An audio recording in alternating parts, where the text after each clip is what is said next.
My historical fiction choice is a picture book about Queen Victoria. This formidable woman ruled England from 1837 at the age of 18 until her death in 1901 at the age of 81.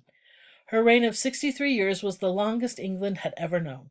She was a strong ruler in her way, but she also had a childlike quality that we shall see in the book I am highlighting. She disliked living at Buckingham Palace. She felt it was too stuffy, so she often chose to reside at Balmoral Castle in Scotland, which is pictured here. But her favorite place to be was Osborne House, located on the Isle of Wight. She was an accomplished artist who especially loved to sketch and paint one of her 9 children and 42 grandchildren.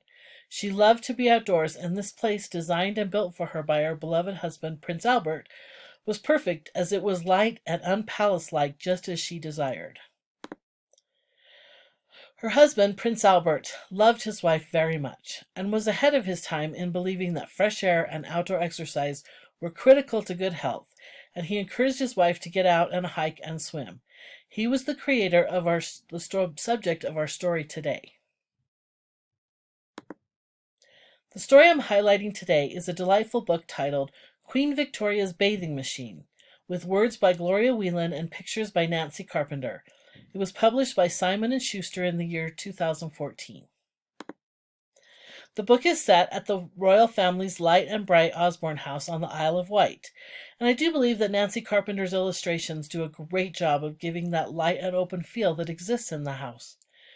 The story opens with Queen Victoria staring longingly out the window at the sea and wishing that she could go for a swim in the cool water on that hot day. Prince Albert notes his wife's discomfort and the impossibility of the Queen being able to simply put on a bathing costume and walk down to the sea. It would be a terrible disgrace for the Queen to show more of herself than was proper in public, so he goes to work on the problem. His clever brain comes up with the perfect solution, and he draws up plans and sets the royal carpenters to work. And in a few days his surprise is ready, and he exclaims, "Victoria, I have made you a bathing machine." He explains that she will simply go to the back door wearing all of her clothes, change into her bathing costume inside the machine where a curtain hides this process. Once she is changed, the bathing machine will be wheeled straight into the ocean, and the Queen can emerge and climb right down the steps and into the ocean, with no public persons viewing the Queen's uncovered ankles, legs, or arms. Queen Victoria is elated and enters the machine immediately in order to test the contraption.